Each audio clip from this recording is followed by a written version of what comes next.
So just make yourself comfortable, and we'll just take a few moments to settle in,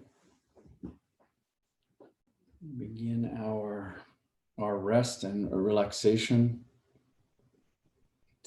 I've been having several inquiries about the schedule, if it's going to be altered over these next couple of weeks. And the answer is no. You can always check the website, and there won't be any changes or alterations. I may have some sub-teachers till the middle of January. So just keep checking the website, and anything that is important in terms of changes or alterations, I will send you a group email if you're on my email list, which you can also join through the website. So what was I gonna, oh yeah. So I've been, as always, I enjoy and appreciate, it's very humbling for you to allow me to just share, any insights that come from my own practice. And one of the things that I've been really exploring, exploring experientially in the moment, is how this practice, and I think any yoga, really, I was going to say any body work, but I don't know about all body works, but at some level, it's not primarily, this yoga practice, this hatha yoga is not primarily about the discomfort of the body. So we have this incredible organism, and we can, mark time with it, and we would call that aging, or we can connect with ourselves as just this fluid organism, the sense of this innate fluidity. This is what really keeps us alive, yes? And over time, however, because we are this, organism of fluidity, it just naturally dehydrates. So the discomforts that come along with progressive dehydration is just part of the game. It's just part of being in the physical body. So this practice of compression and stressing is to keep those pathways of hydration open on many, many, many levels. All of your systems basically need some level of hydration. So if it's not primarily about the discomfort of the body, what is it primarily? Primarily, it is an exploration of discomfort in relationship to your thinking, discomfort of the mind. So when these thoughts come, and if we, call it meditation, or we just get quiet and contemplate, it's very self-evident to see that any thought that arises and appears in your inner imagery, your inner vision, will continue on its way at some point. Some may take longer than others.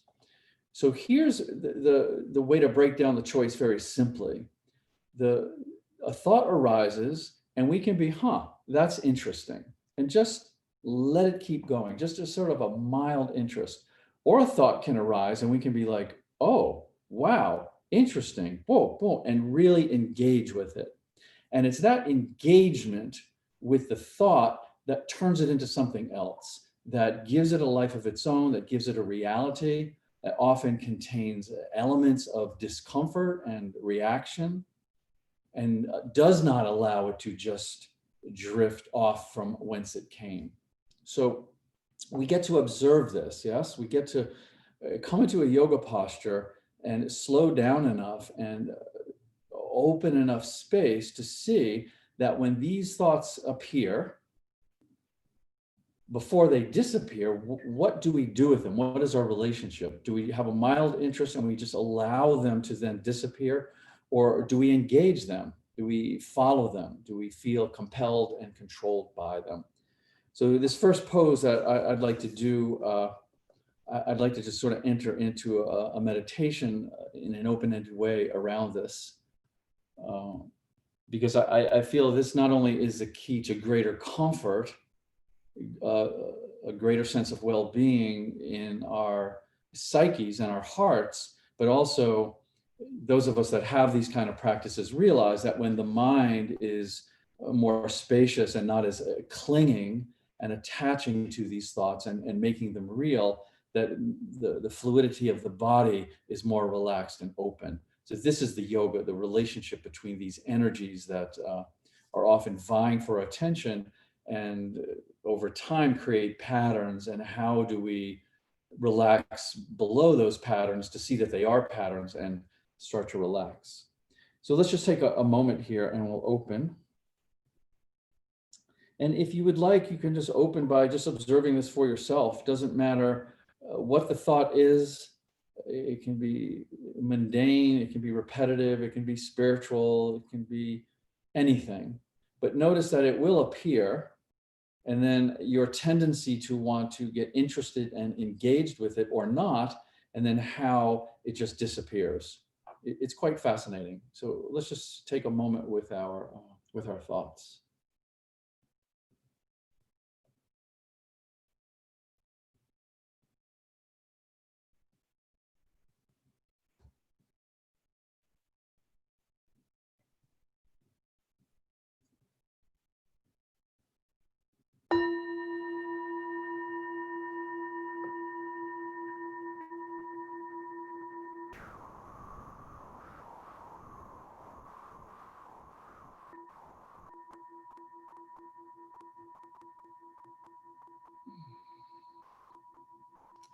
And now the self-inquiry of yoga.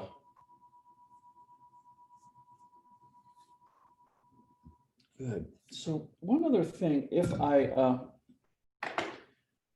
this morning I started reading the lovely Wei Wu Wei Jing, and I really couldn't put it down. And there's so many of them, the sutras I wanted to read to you. So I may read during class, and if I do, it will be from the Wei Wu Wei Jing, just so you know. So let's, if you have a small bolster, please get it out.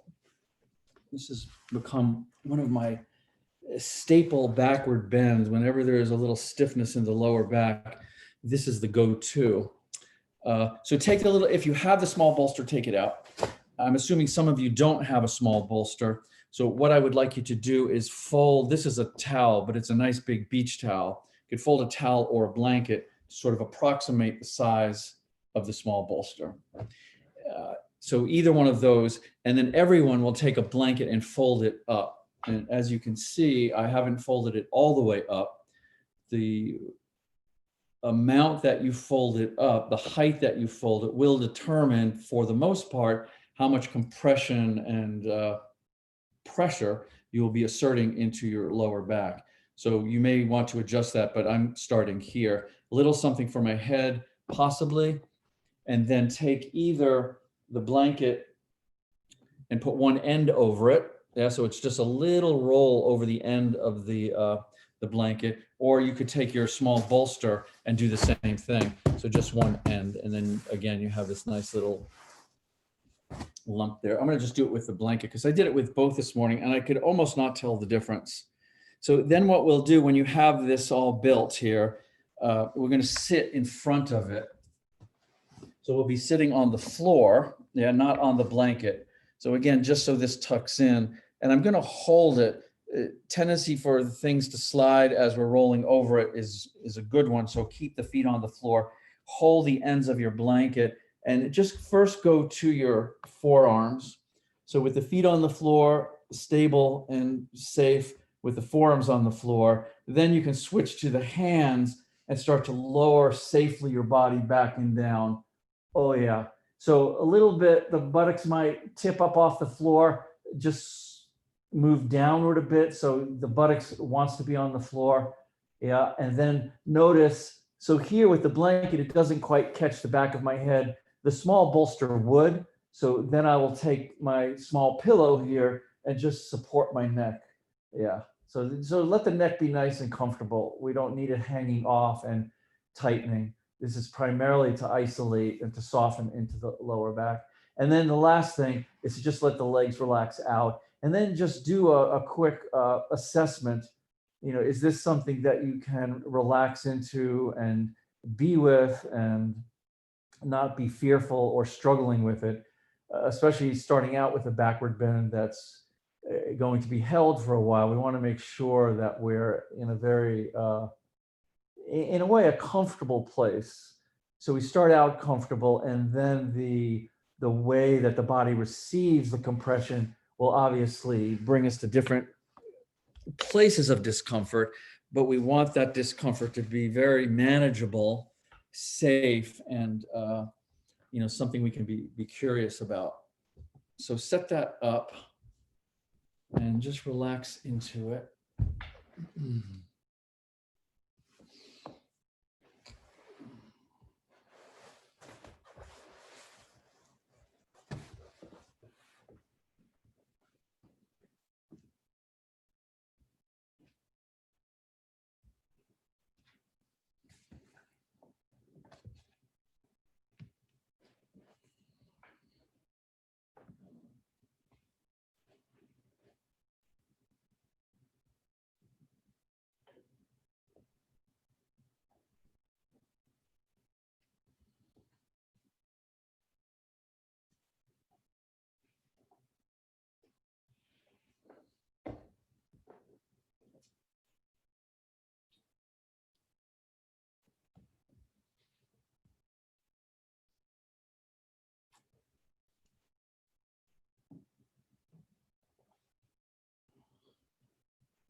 And as your body begins to acclimate and you begin to just rest and relax and feel, such a luxury to just feel the direct sensation of the body without having to, wonder what's going on or what's going to happen or why is that there, but just to feel it, to feel your physical body.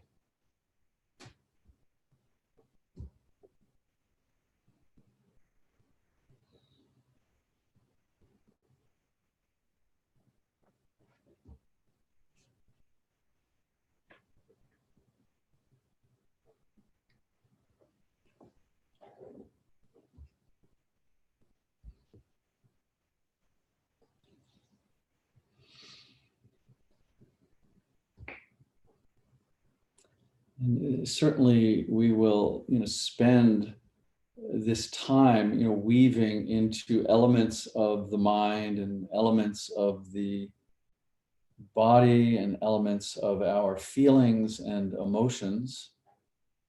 But ultimately, the real heart of yoga is the breath. And so within each and every posture, within each and every class, within each and every day of your life, you always have an opportunity to be curious and be inquisitive about your breathing.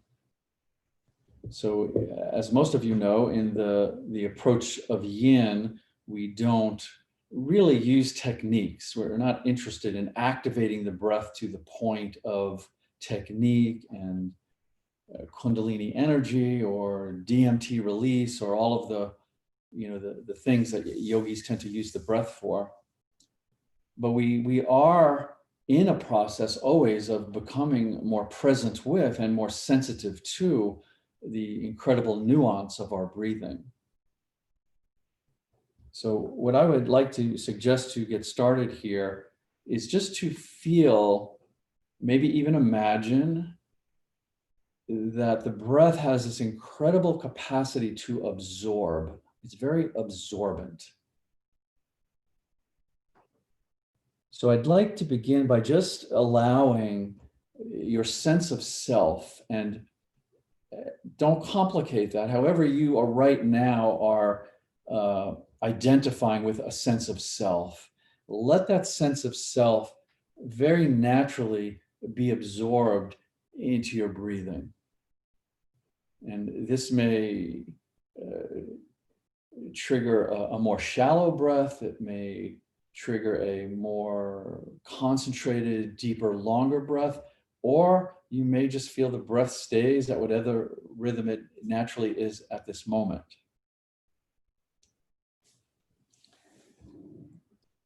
So allow your sense of self to be absorbed in your breath.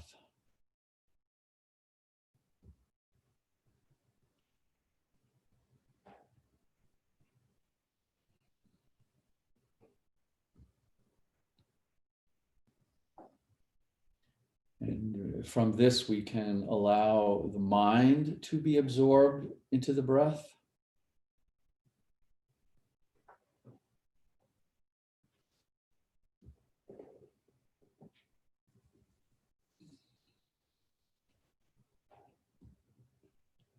Allow any reverberations of your heart to be absorbed into your breath.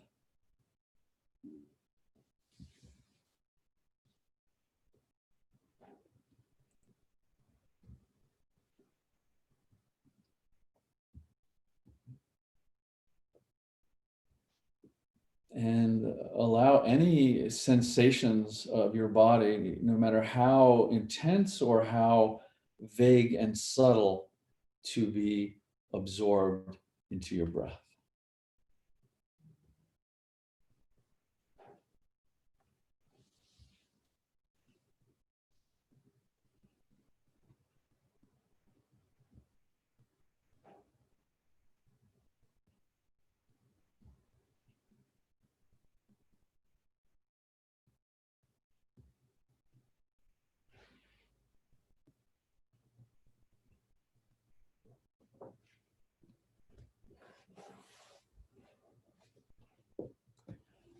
And then let's hold this as our inquiry with the breathing for this particular session, that then whatever arises for you, it doesn't matter what it is, simply welcome it, respect it, let it arise naturally without judgment, and then just let it be absorbed into your breath.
Rest in a dimension of being beyond thought, beyond concepts.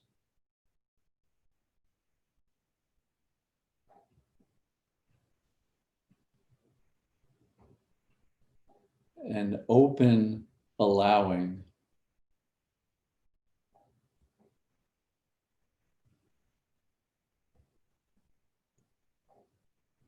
No thought belongs to you. No sensation belongs to you.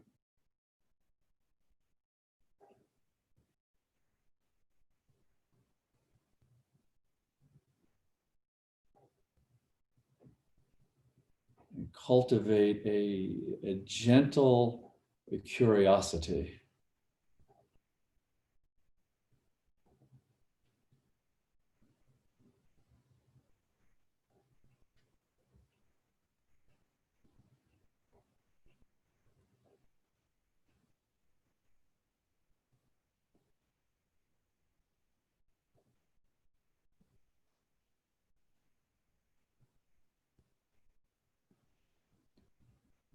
And very naturally, and this is what I was referencing earlier about being able to make a discernment when these thoughts arise, because most of it, yes, if we're honest, is mental noise.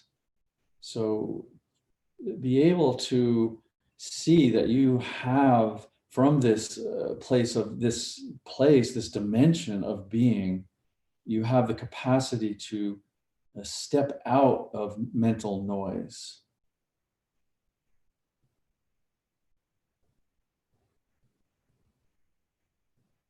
And look closely at your experience, your direct experience. What is it that is perceiving these thoughts? What is aware that you exist?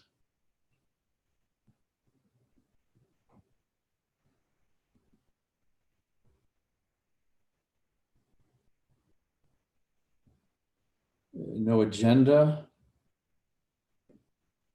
no preferences, pure life energy.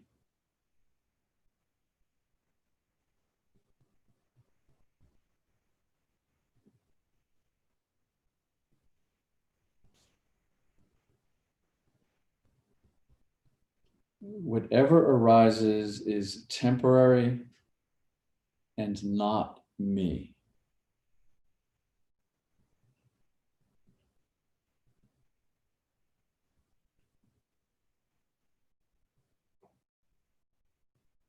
Whatever arises is temporary and not you.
Gentle curiosity,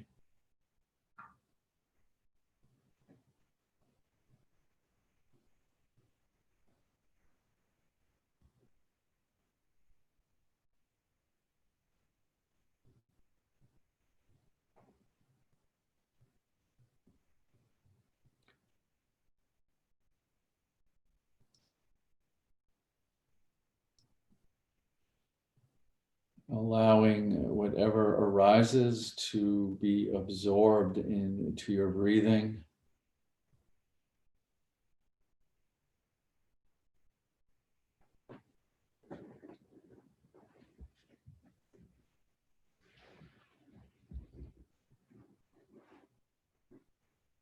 You can even allow your breathing to be absorbed into your breathing.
So with this sense of gentle curiosity, let it just permeate and just flow through your entire body.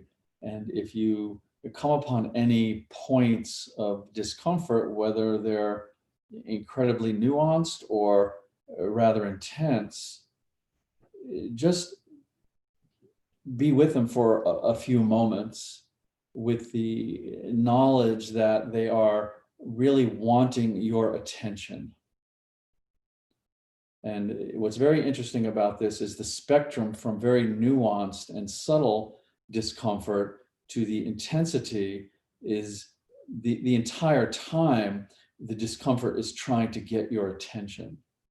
And so the more that we ignore it, the more that we repress it, the more that we think when it gets bad, we'll fix it kind of attitude, it will just continue to intensify in different ways, in different places to get your full attention.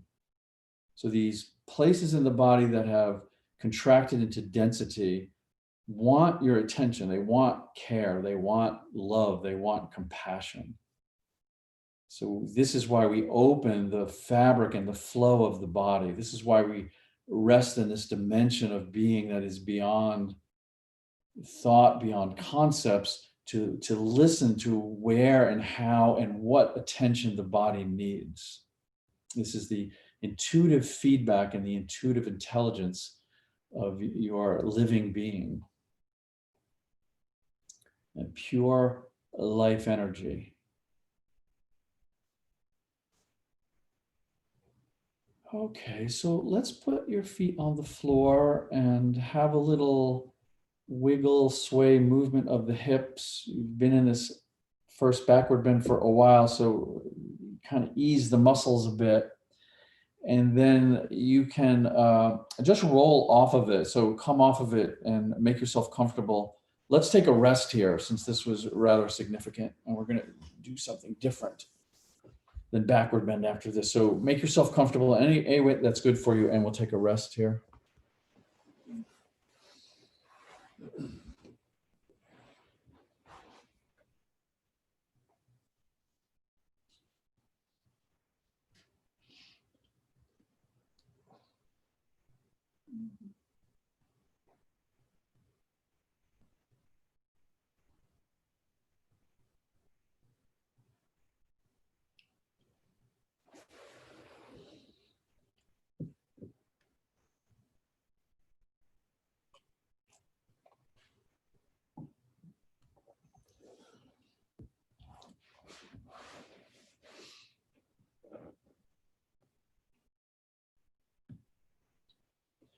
And oftentimes, a part of this inquiry, and it was sort of woven into what I was saying during the pose, if you absorbed any of that, but it's the way that we listen in terms of asking oneself, how do I feel? And we can ask ourselves on any level, emotionally, how am I feeling?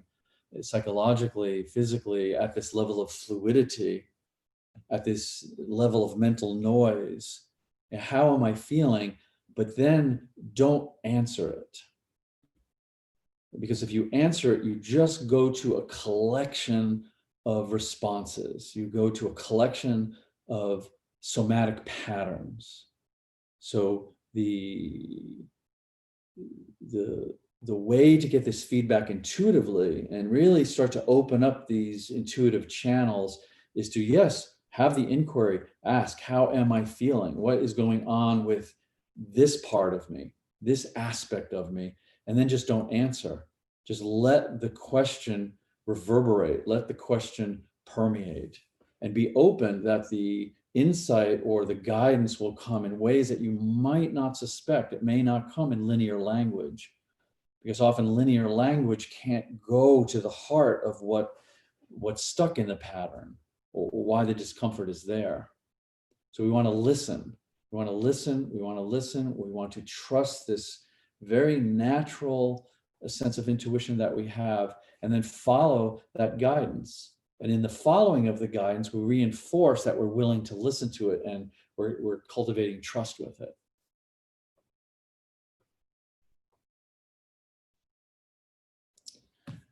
Okay, so let's come on up, please. Yeah, let's come on up. And I would like you to, if you're able to sit with the knees bent, and this may be challenging for some of us. Yes, I understand that it used to be very challenging for me.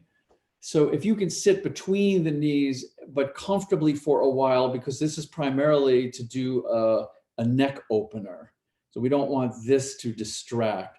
So if this is not good, you could sit up on a pillow. Maybe this height would be just the right amount of tension where we're getting a knee stretch, but it's not unsafe or distracting. You could build that up. You could sit on your bolster. You could sit on your bolster and the pillow. You could actually just keep building this up to you're almost standing, but you know what I mean. We just want to keep releasing this tension out of the knees until you can just stay here without it being an issue.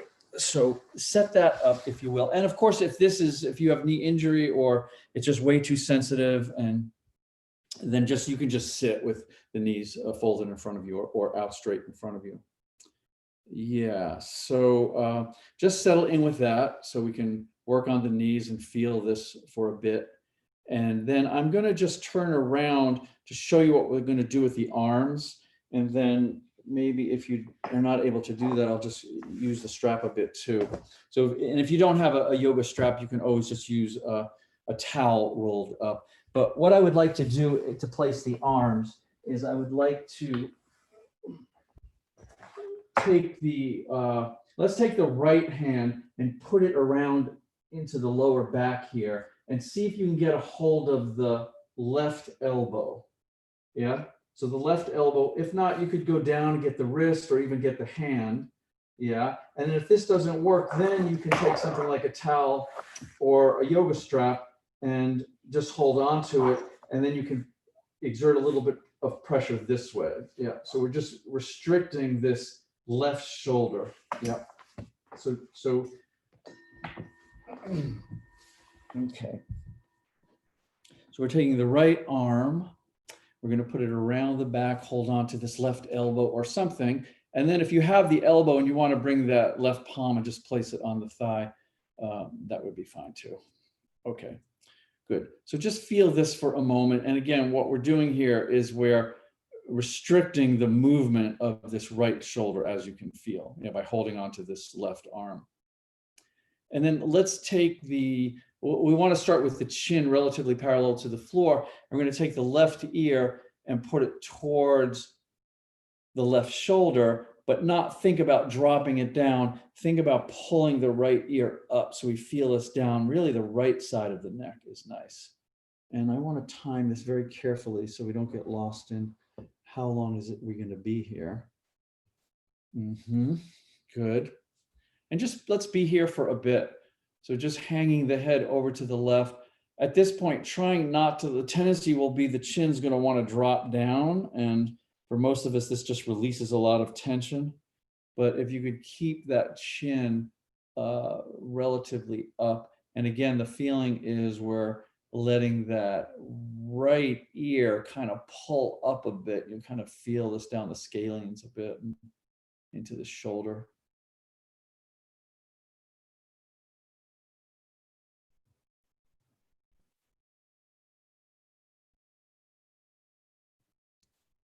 And then ever so slowly, keeping the left ear towards the left shoulder and the right ear up towards the sky.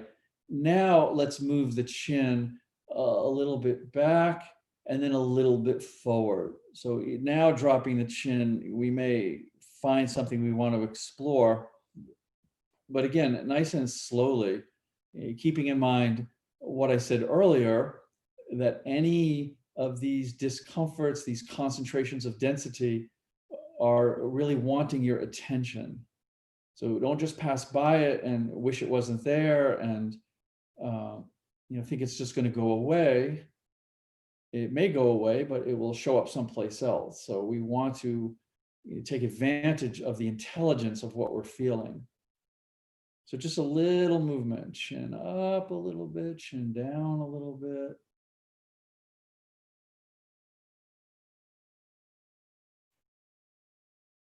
And then let's come back to a place of stillness. So cease the movement, if you will. Now we'll keep that chin relatively even, left ear towards left shoulder, right ear up towards the cosmos. Just feel this. Good. So let's now bring that head back up. Good. And before we release, just head side to side. Chin over left shoulder, chin over right shoulder, back and forth, with the chin parallel to the floor. A couple more times. Oh, yeah. And then let's come back to center, and then we'll go up and down. So up now, again, try not to sink into the cervical spine, but kind of pull the upper spine up and then drop the chin down. Pull the upper spine up and out and drop the chin down. And just a few more of these. Oh, the complexity of this cervical spine.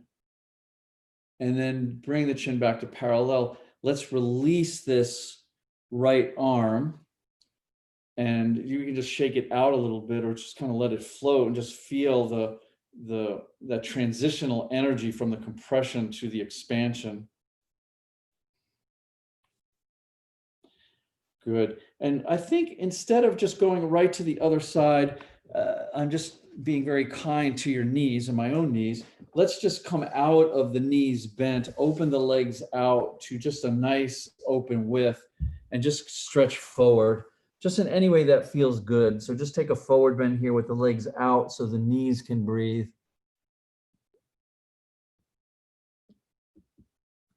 And just see if you can feel this, this connectivity, so we're working with the connective tissue, the connective system, the myofascial system, but we want to feel that. So what are you feeling in the shoulder here that we just compress? What are you feeling in the back of the legs and the knees and anything in between? This is a system that is, always communicating, and we want to try to, listen in as much as possible.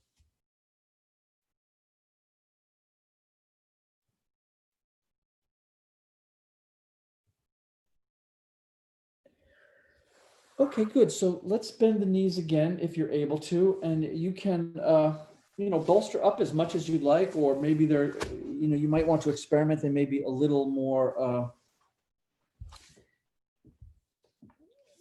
open to going a little bit deeper. So, whatever works for them. Good. So we'll just settle the knees for a moment. And then let's take the left arm, bring it around back. And again, if you can, hold on to the right elbow this time. If not, the forearm or the wrist or even the fingers, or hold on to a yoga strap or a blanket and kind of pull that right shoulder just to resist it a little bit.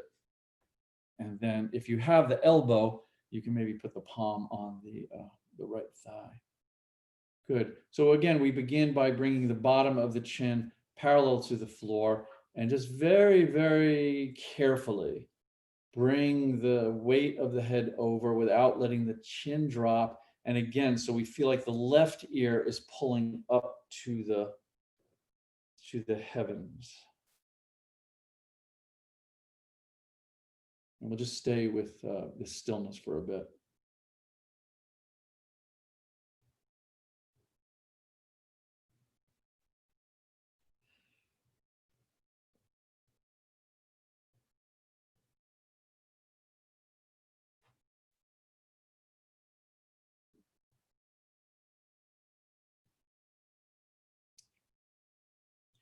Yeah, it's so, interesting to use the limitation of our mind and the limitation of our knowledge to think we know something about the body, but this connective tissue is far beyond anything we have the capacity to fully understand. just in terms of the way that it communicates, the way that it's quantum and nonlinear, and just the language that it has to keep us healthy and thriving and healing. So it just takes a certain kind of letting go of our attachment to our intellectual knowledge and just feel this body as just a very alive, um, a creative, intelligent part of the entire world and earth and universe. Good. So now a little movement might be nice with the chin. We're just kind of dipping the chin up and letting the chin fall.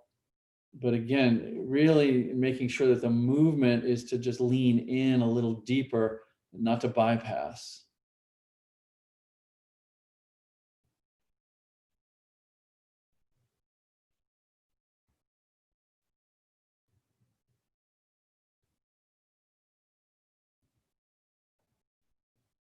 And this is certainly where what I was suggesting earlier, having a gentle curiosity is a very good thing.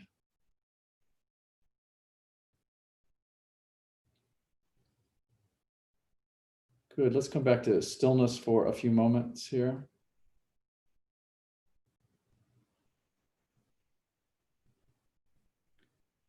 Good. And then we'll just bring that head back up, bottom of the chin still parallel to the floor.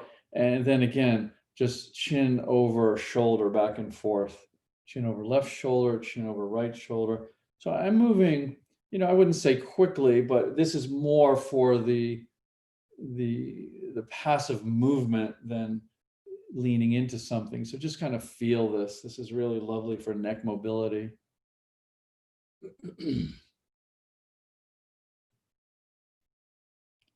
Good, and we'll come back to center. So instead of chin down and up, let's do left ear to left shoulder, right ear to right shoulder. And again, thinking that ear up to the sky on each side and just kind of lean into it.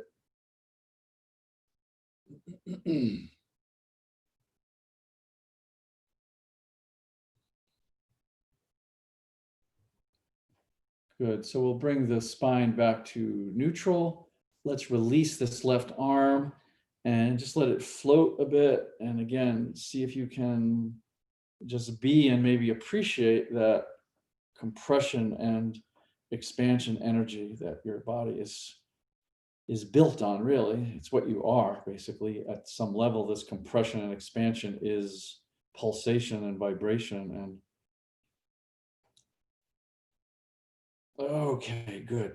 So you can release the knees if they indeed will release. If not, go call for your oil can. And let's get the large bolster out. Or if you don't have a large bolster, it works well with these pillows. It probably works well with a sleeping cat, but then, oh, you don't want to try that. Because then I have to keep putting in the videos. No cats were harmed in the making of this video. So we'll just let him be. So either the big bolster in front or some nice pillows like this, and let us bend the right leg in front. So we're just going to do a supported square pose, which is to elevate the left femur a bit. So the height of this big bolster is what we're after. So if you use your pillows, when I push them down, it's about the same. And then we'll just place that left leg in front. So I basically have the ankle and most of my shin, not quite my knee on it, but depending on if you want to tighten this up a bit, the main thing is just to have this left leg front on top and supported. And then coming forward as we round and relax and come into a nice, just a nice gentleness and a softness. Just kind of feel it. Really always setting the body up so you can spend as much time as needed. We're not interested in and out.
I do think part of the challenge and, part of the discomfort, for us to truly begin to rest in this dimension of being that I'm suggesting is beyond or below or just beyond our thoughts and our concepts, is that there's a part of us that has relied on these thoughts and concepts for our self-image, for our sense of identity, for our place in the world.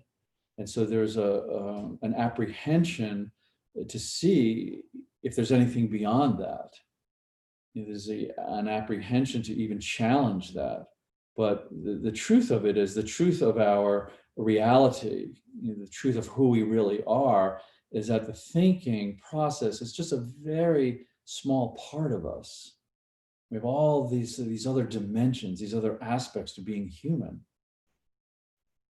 And when we can really rest that, and we can really see that we don't need to do anything. We don't need to get rid of the thoughts, change them, judge them, but just rest from them, not continually engage in them, and see that they're always changing and that they're temporary.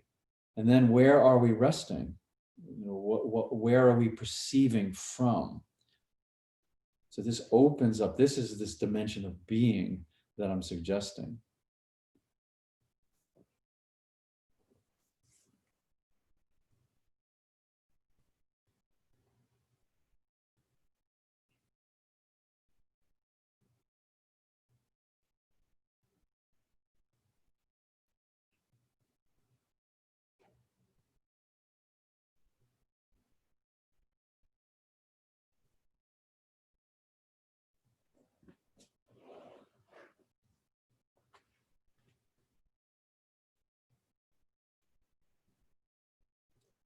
And then just let all of this chatter, all of your own internal dialogue and mental noise, all of my chatter and external noise, just let it all be absorbed into the breath.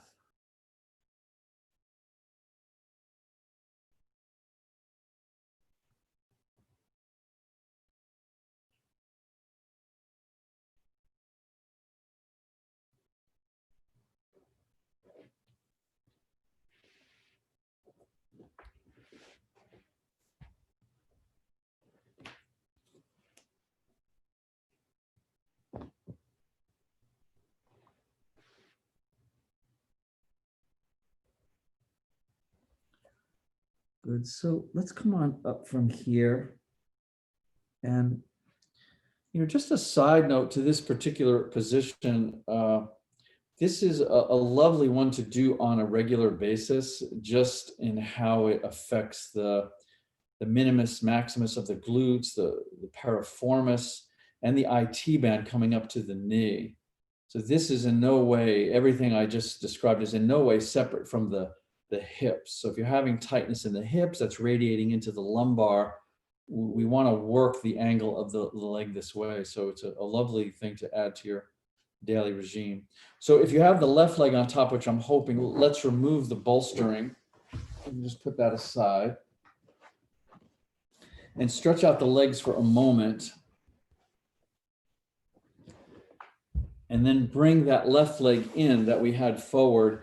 And without any bolstering, let's take the right leg and either put that right foot up onto the left calf, or if it's not quite going there this evening, then just drop it forward. Just put something soft under it, but not to elevate the right leg. So we're kind of switching sides here in a way. I mean, not really, but for the sake of talking about it, we are. Right leg is forward now, but the same relaxed forward bend. So for this also, it's nice. I don't usually have something this high, but I do like something in front of me just to rest my forearms on. So if you're going that deep, to rest the forearms is nice. So you're not pulling forward a bit, it's inner, inner, inner. So to put, if you can put your nose in your belly button, that's the ideal.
So this is a very interesting inquiry when yoga suggests that whatever is arising is temporary and not me.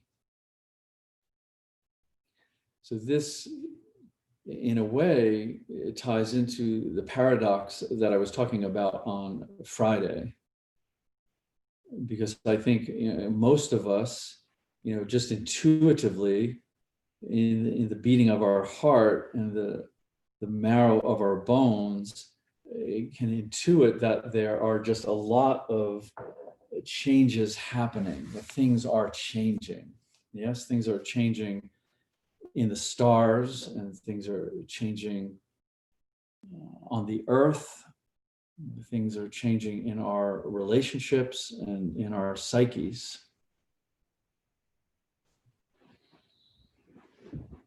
So there's an aspect of being human that wants to embrace this, wants to understand this, understands intuitively that we are part of this change, that change is the natural state.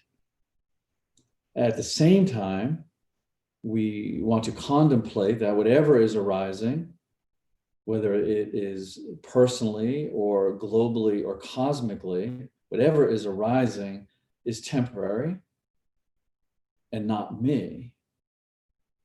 And this is where the rest comes in. The rest comes in to rest at this openness, this spacious openness of our being, where we then can observe who is it that is perceiving all of these cosmic personal changes.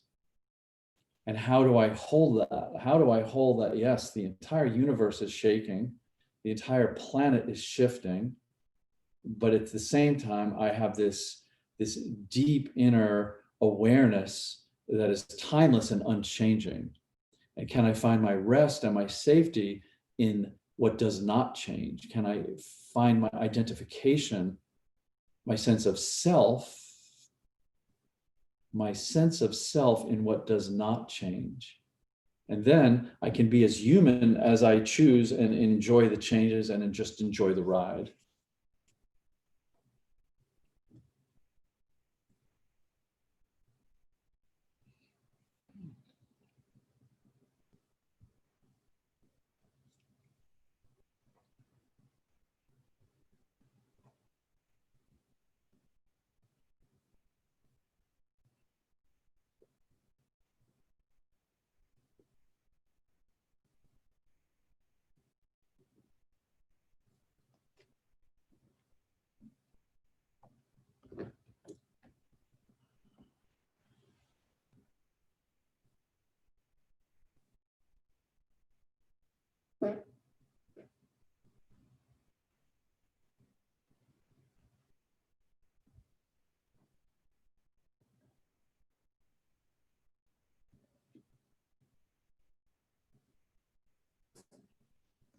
Good. So let us come on up from here.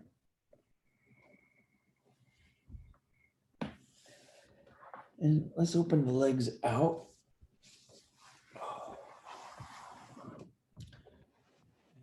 Bring your bolstering back in. If you were using pillows, bring the pillows back. If you were using the big bolster, bring the big bolster back. So this time, just so we reverse it, I want to bring the left leg in towards your body, put the bolstering out front, and put the right leg on top. Yeah, and then obviously we'll keep reversing it.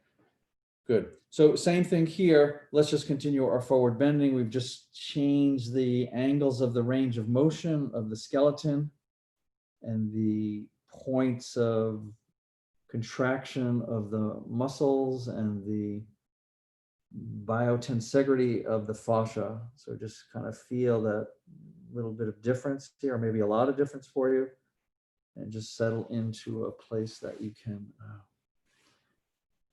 rest.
This sutra is the cauldron.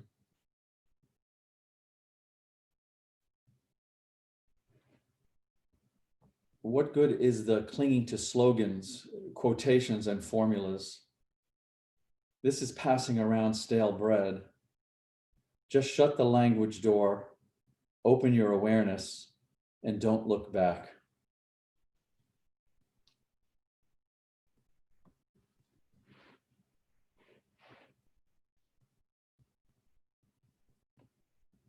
This sutra is abundance. In the search for enlightenment, there is an ever-present certainty that there is more to do, someone else who holds the secret, another state to attain. In the finding of it, there is the comical revelation that not one of those things was ever true.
Good. So let's emerge up from here. Yes. And we'll just simply adjust a bit. So the adjustment then, first to release the legs. And since we had that right leg on top and angled, we'll bring that one back in. Yes, we're going to go to the left side, but not really. And then we'll take the left foot and either put it up onto the right calf. Yes, if this works for you, or just let it be out front. But only be out front if this is not accessible. If this is accessible, this would be the pose. We're not so concerned how far over we go, but again, we're just working with these different angles of the skeleton. So either way, and then again, if you want something out front for your forearms or your hands, and just to sort of soften into the lower back, and we'll do this other side.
Another way that we can explore this paradox of continual change is from the perspective of stability.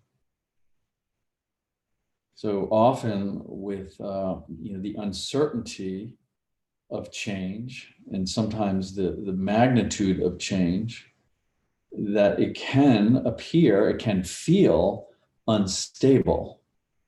So this is a form of anxiety that, holds for most of us very, very deep patterns, because when we were, very young children, there was always an element of instability. There's always this change that we had so little control over.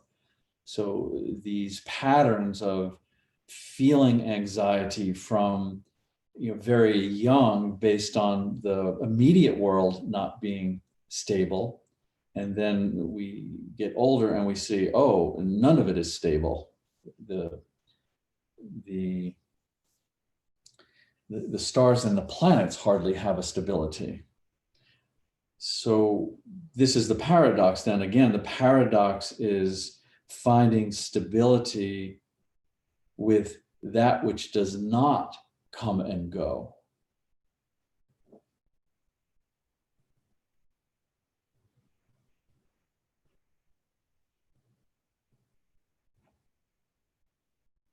And again, this is by looking out and seeing what is it that is perceiving the changes, not the changes themselves. We're not interested in the changes in yoga. We're interested in what is perceiving the changes. Who is the perceiver? What is aware of? Who is aware of what is changing from this place that's not changing? This is the foundational meditation, is that I am what does not change. This is where we find the stability. This is where we find the rest.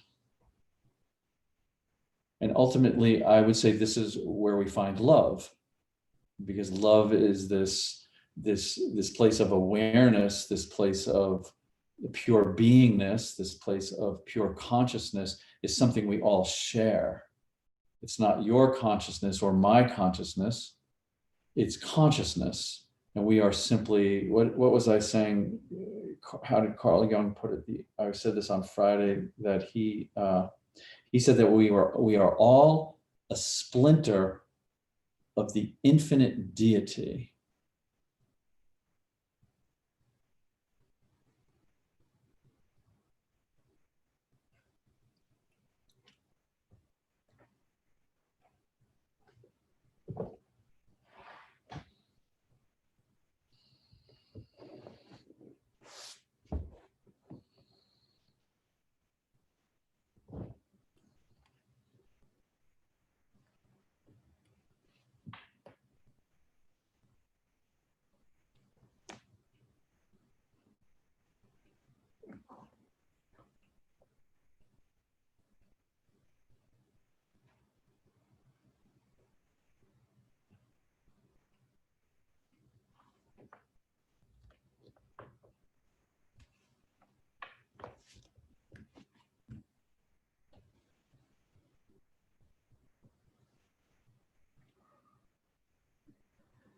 Okay, so let's come on up from here.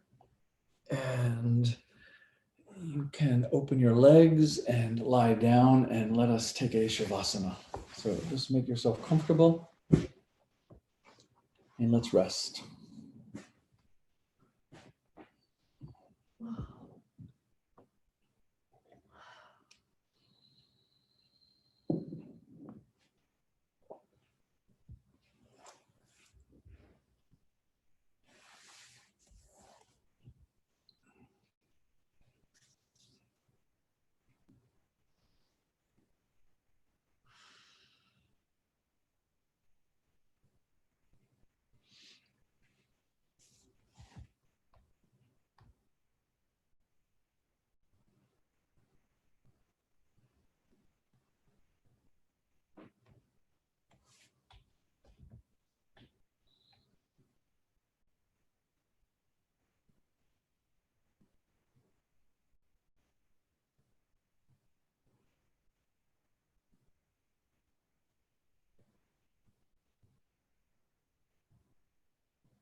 One of the things that I've been having just an interesting degree of clarity about these days is how,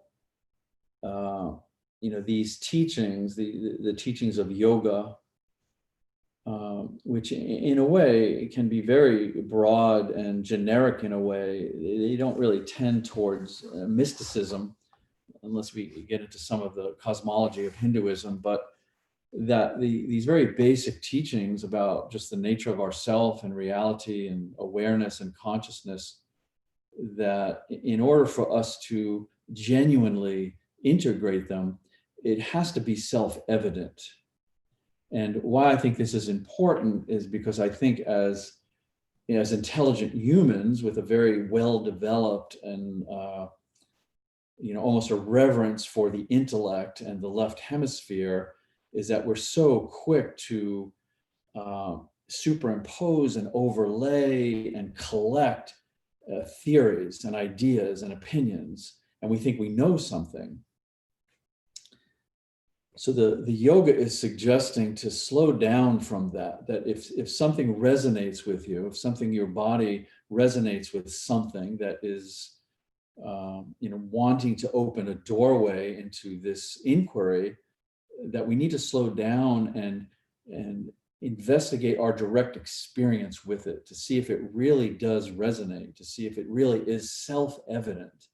And then that self-evidence doesn't need the support of the theory, doesn't need the concurrence of others. You just know what you know based on this, this intuitive self-evidence. And this is mostly, I believe, explored from a place of equanimity and quiet and rest. And it can be something incredibly simple, just a very, like what I was saying, like, I am what does not change. And we can just put that into our collection of, interesting little sayings or quotes, but to be with that, to allow that to permeate into a place of self-evidence is very powerful. But it takes a certain quality of contemplation.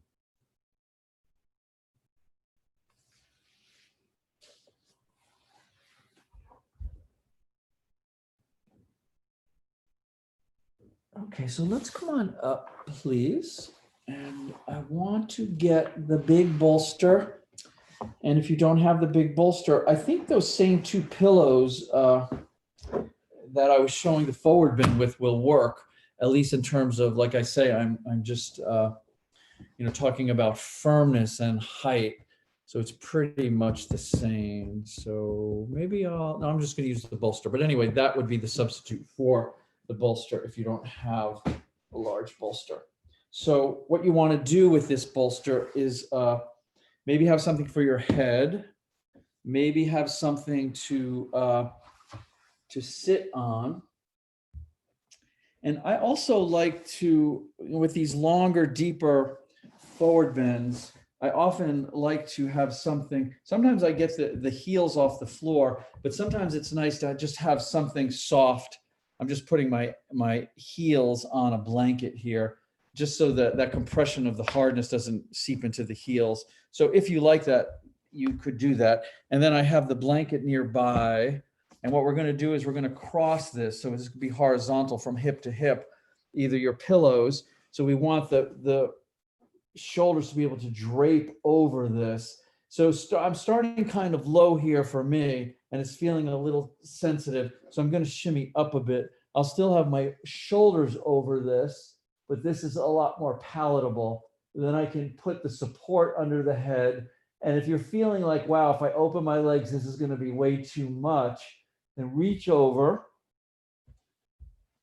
elevate your hips, slide some padding under the butt. This will elevate them, rest the butt back down on the blanket, and this can make it much more palatable. Then what you can do is feel like, oh, this is good, or we want to try to get pretty low, and then maybe at a couple of minutes you could scooch down, get more into the lower back.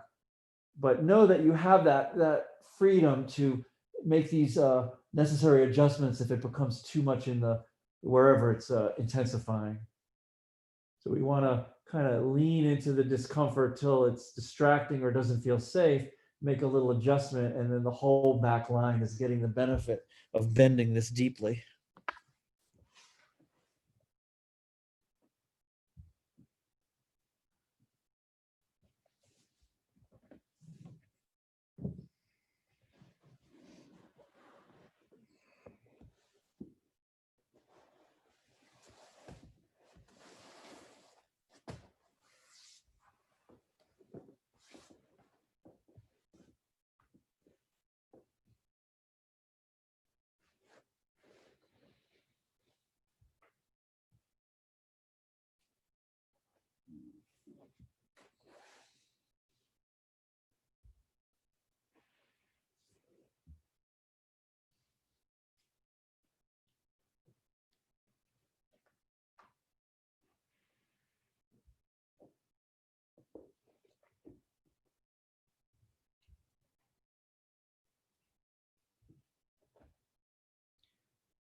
Not simply your discomfort and anxiety, but we can also invite our sense of joy, our sense of gratitude to be absorbed into the breath.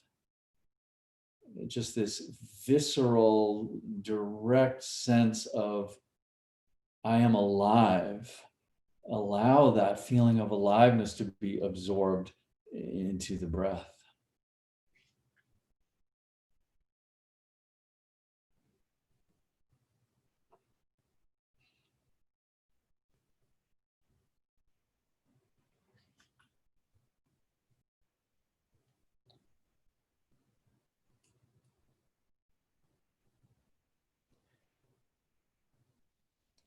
Allow the understanding that you are here, you are present on this earth to learn certain lessons that are unique and particular to you,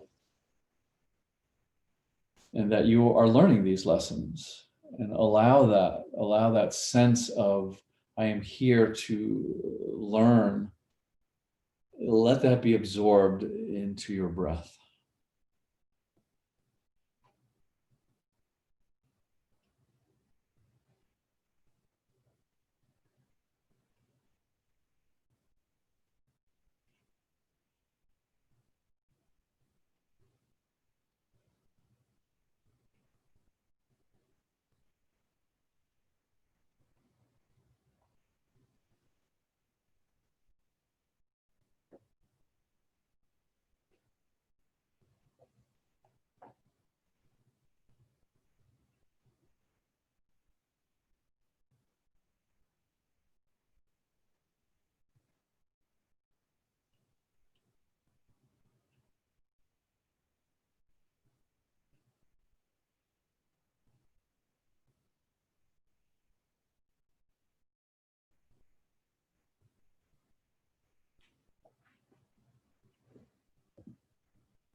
And this is the paradox.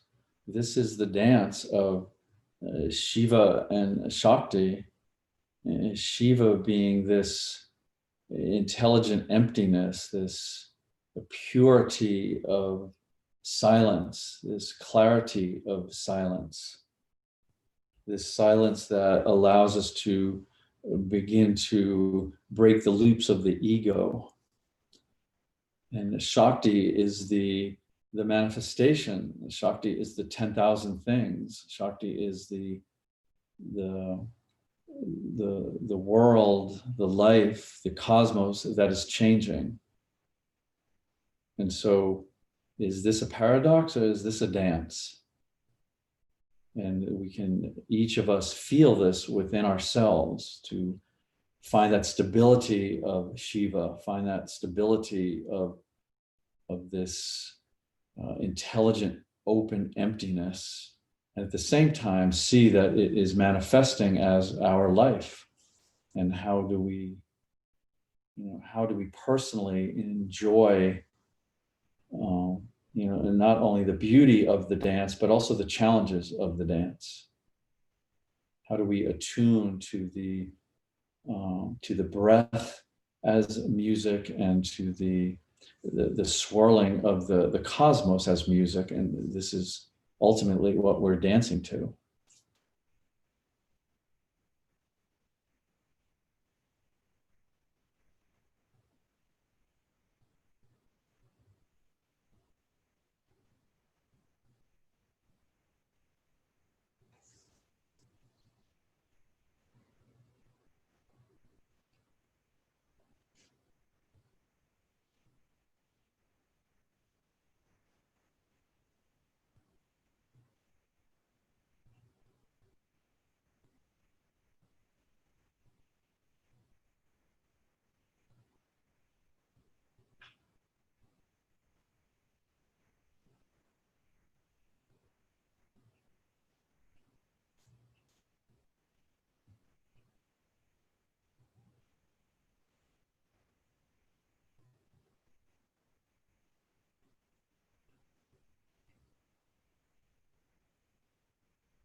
Yes, the breath as music. You just feel that on some level, on some very primal level, that your breath is your singing is your breath.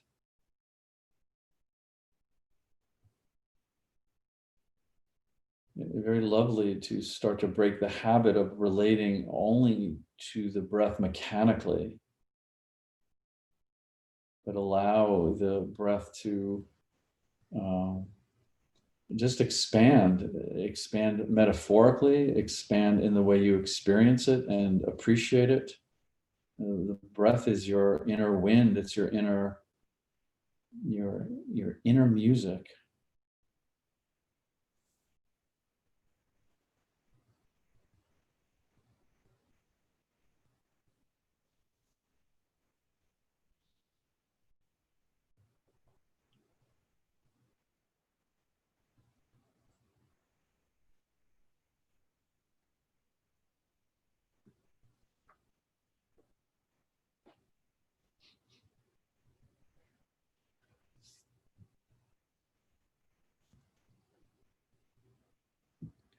So what I would like to recommend here is to make a shift, a very simple shift, is to put your feet on the floor.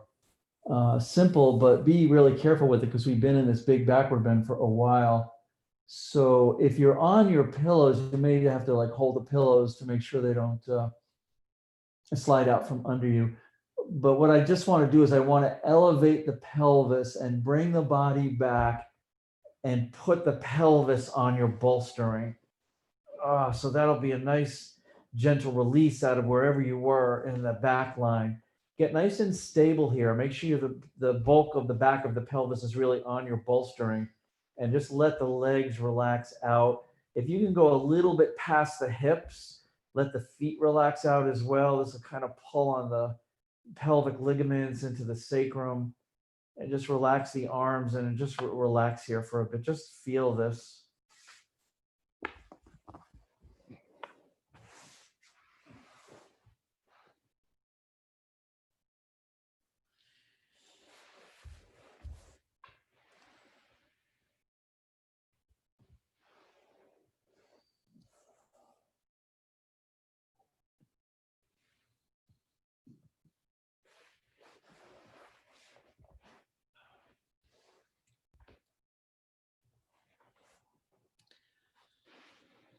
Just to feel it, to feel the weaving and the interplay between muscle and bone and ligament and circulatory system, the flow of the fluids. But ultimately, it's this feeling, it's this sense of vitality. What is this? So this is where we go beyond language, that I could describe this vitality in highly technical terms or very poetic terms, but the language doesn't even come close. So allow yourself to, and I say yourself, allow your awareness. You are aware. Allow this awareness to saturate this vitality.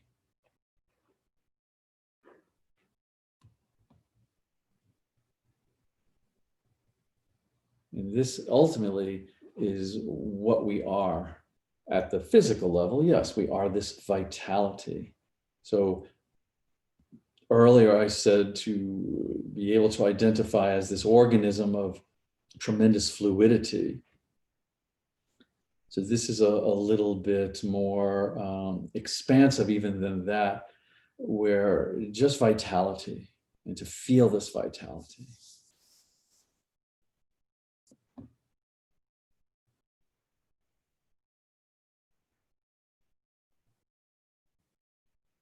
And if it feels a bit blocked and you don't have complete access to the vitality, this is a good thing. This is a mechanism that the wisdom of this vitality has provided, so we can lean into these areas that are a bit dense and free them up to allow more vitality to express itself.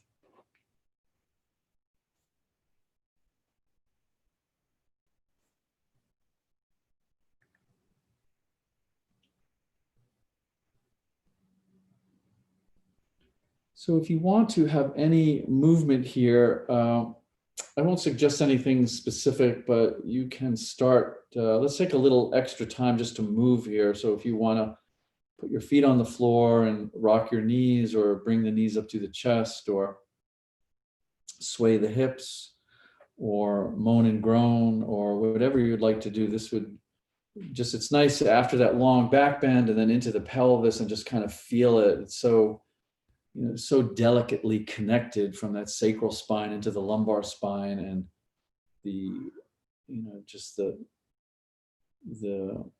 depth of the ligamentation in the pelvis. So all of this stuff going on down there.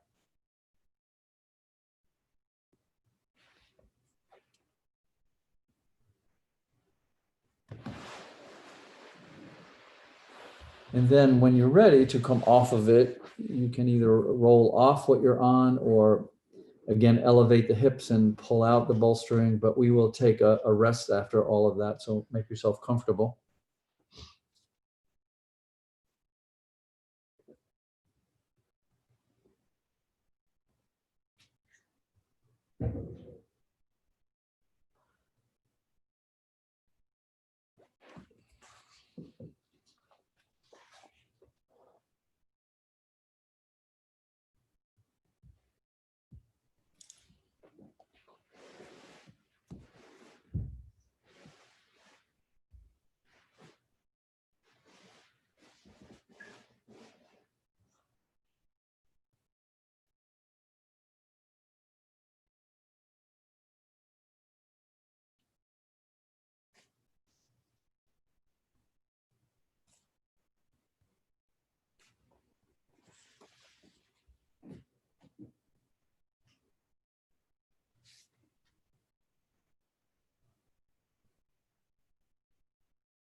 This sutra is pushing upward.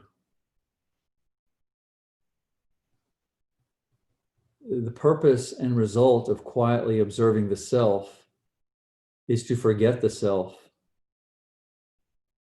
When the mind is seen for what it is and fascination with its activities dissipates, reality, which was always present, appears. It is at this point that we understand that nothing is problematic and life becomes thoroughly enjoyable.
So if you're willing to come on up, let's come on up.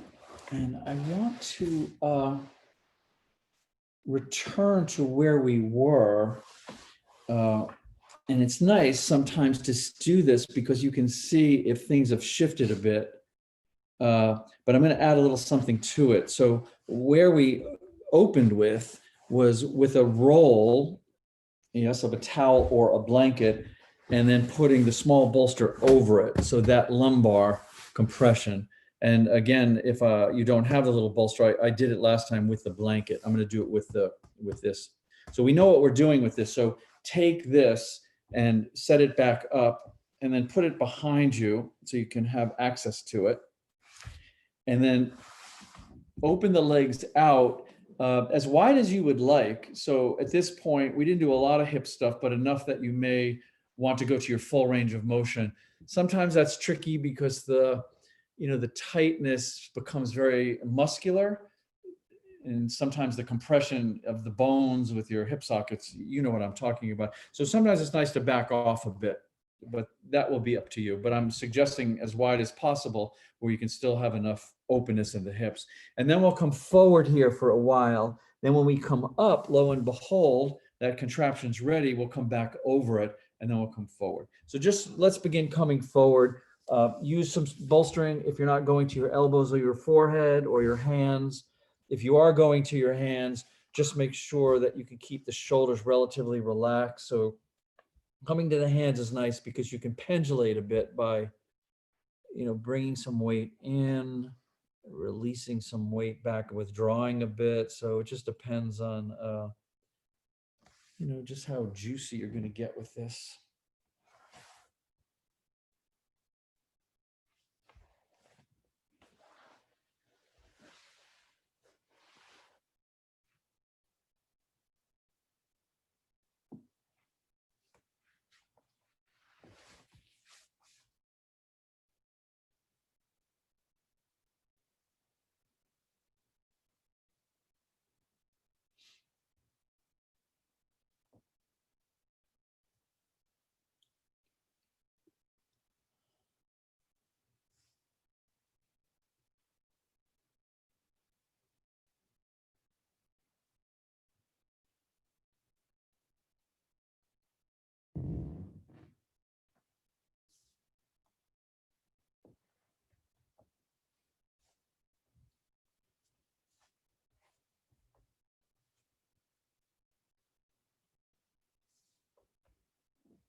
See if you can feel this sense of vitality just deeply into the cells themselves.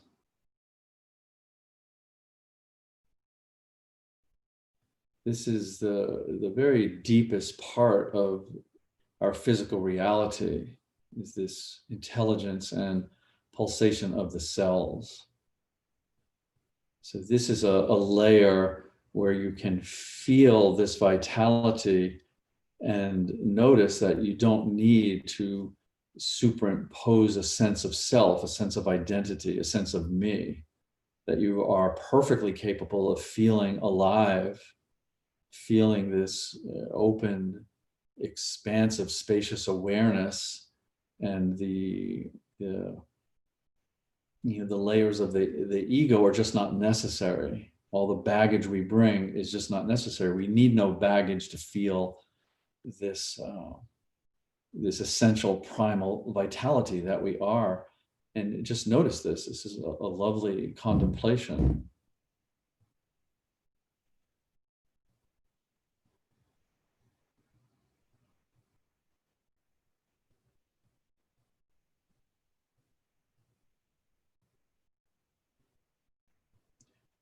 I mean, maybe a little baggage. I mean, maybe a little sort of, day pack with a few snacks in it. But other than that, we don't need much baggage when we go to the essence of our being.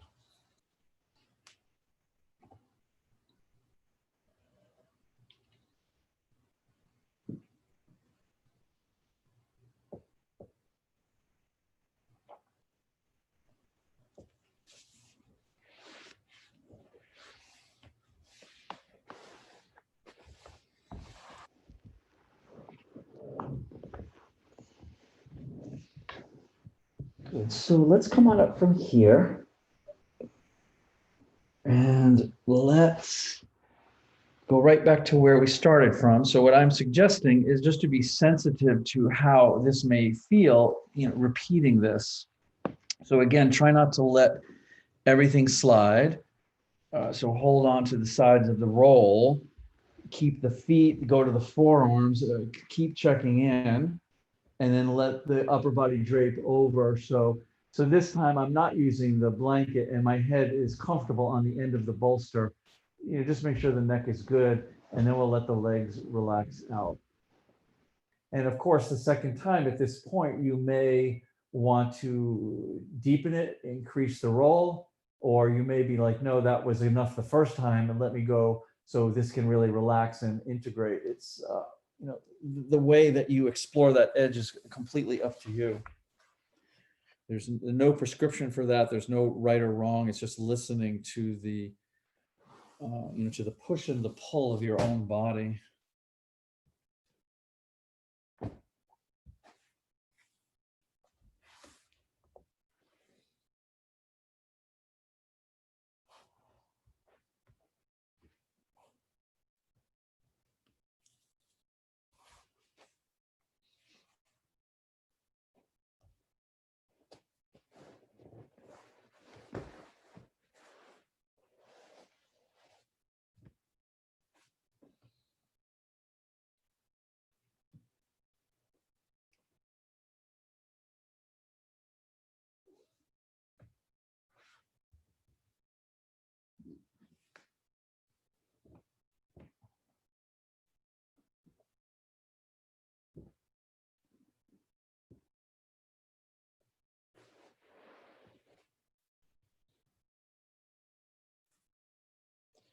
And this really is one of the very beautiful things about this approach, and that the more we do it, the more we sort of intuitively discover this, is that we're not really interested in target areas. We're not interested in a linear relationship to the pose, and well, if we do this, then this is going to happen, and specific alignment cues.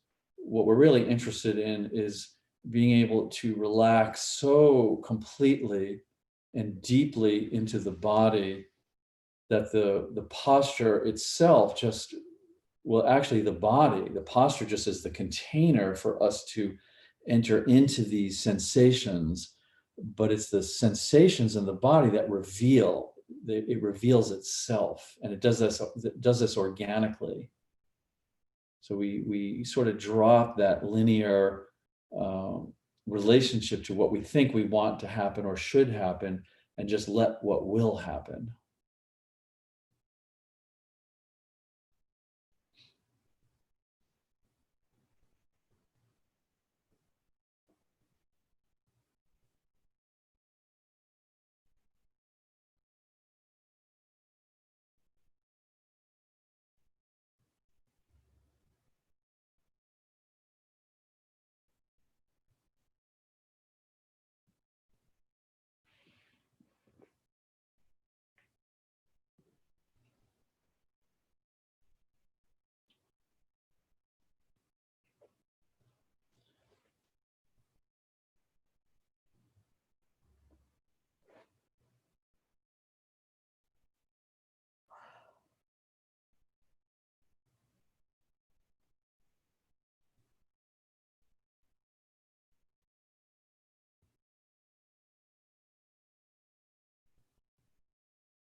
Good. So please bend your feet and put them on the floor and have a little wiggle, a little sway.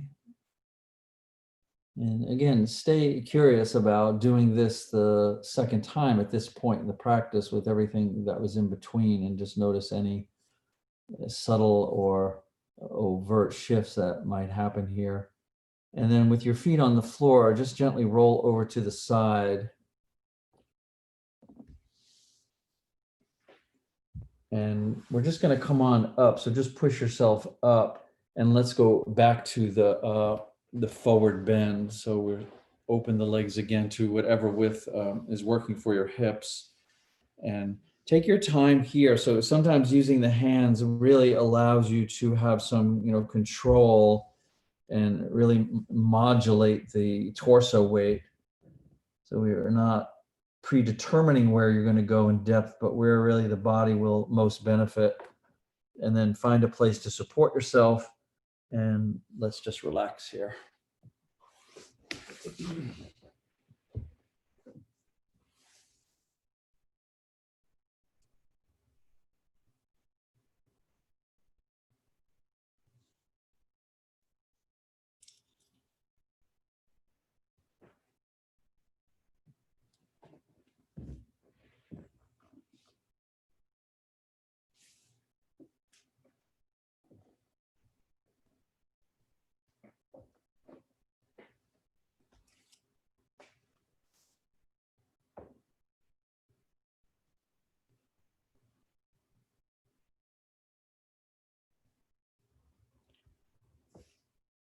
Allow the beating of your heart to be absorbed into your breathing.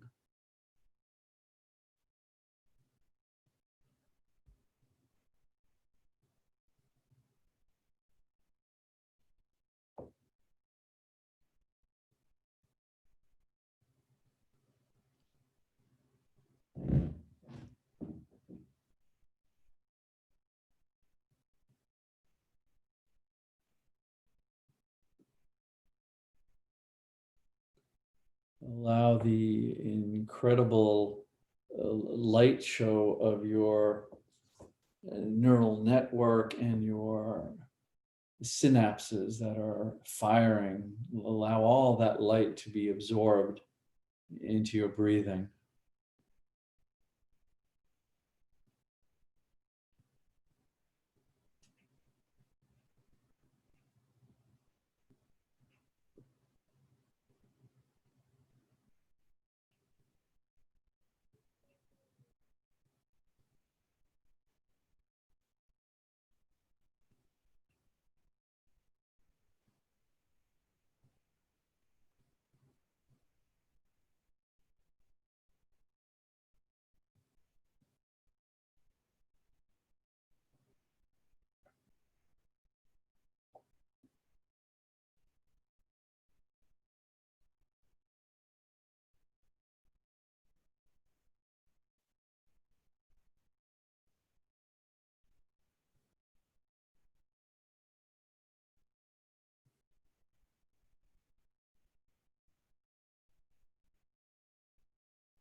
So let us come on up from here.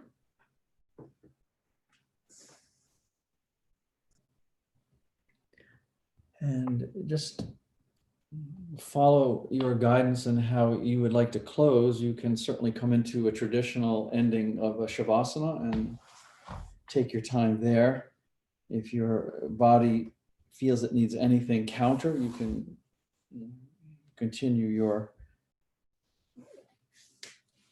poses, or if you'd like to sit up with me, and we'll take a few moments to close our practice.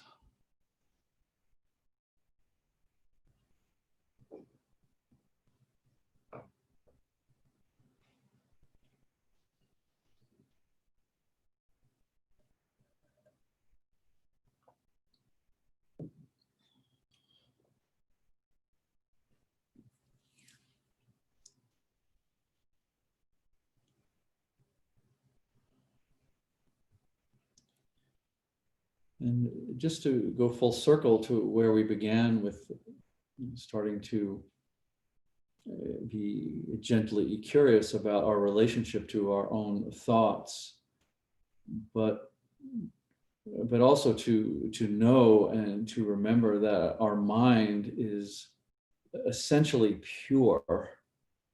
It's essentially clear. So this is always an opportunity to sit in this purity of mind and sit in this purity of clarity, and just allow the creativity and the beauty of the thoughts to arise and to disappear. This is a profound and a powerful choice that we have.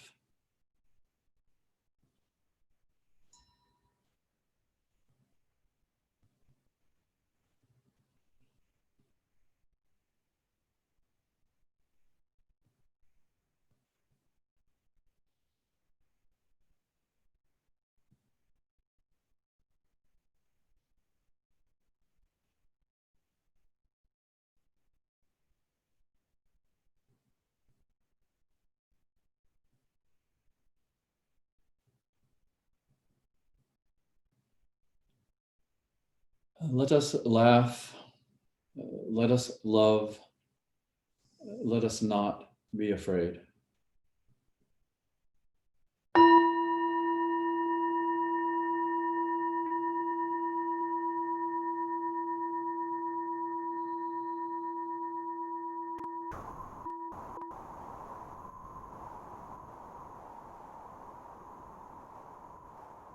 Namaste.